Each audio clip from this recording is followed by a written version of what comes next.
एक यादव गांव में इत्र वाला पहुंच गया जंगल में।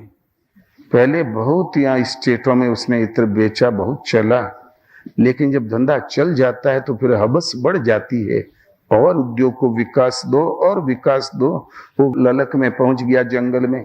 घने जंगल में यादवों का एक गांव, हजारों गाय भैंस सरसब्ज माले मस्त, दंड बैठक कसरत, दूध घी दही की नदी बह रही है।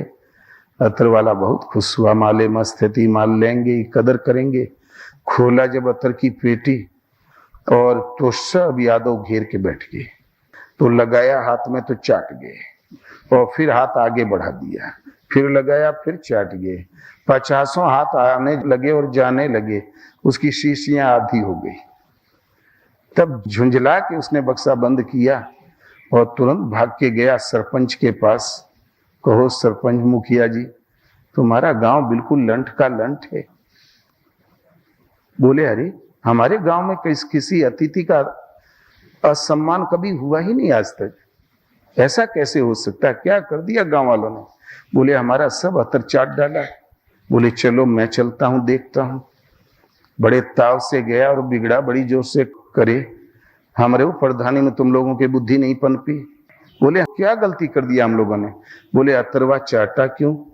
बोले न चाटते तो क्या करते तुम ही बताओ। तो बोले अरे खुरवा में लेके रोटी 2 रोटी मीस के खाए होते हो, देहे मुहे लागत चाटे हो का है, हमार नाक कटवा दियो। तब अतर वाला सोचा कि प्रधान औरो गजब है, ही लुटवा ले और कुछ नहीं। तो चंदन तरु हरि संत समीरा, भगवान चंदन के वृक्ष है। चंदन का वृक्ष यहाँ खड़ा है, हवा न चले तो पास का पेड़ बबूर का बबूर ही रहेगा, लेकिन हवा जब उसका स्पर्श करके आगे वनस्पति की ओर बढ़ती है, पूरा वन प्रांत चंदन हो जाया करता है।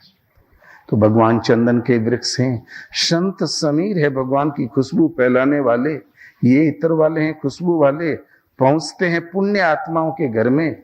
निर्मल मन अहिर निज दासा, उनके पास संसर्ग में ने पहले जहां वस्तु मिली तो सब चाट जाते हैं।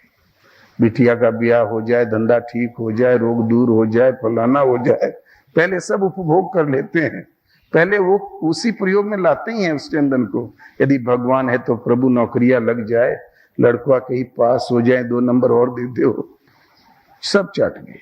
उपभोग करना आस्ते आस्ते थोड़ा स्तर बढ़ता है, तब समझ में आता है केवल भोग ही नहीं, भगवान का अर्थ केवल भोग नहीं, भगवान का अर्थ है परम श्रेय की प्राप्ति, जहां वो समृद्धि सदा रहने वाली विभूति।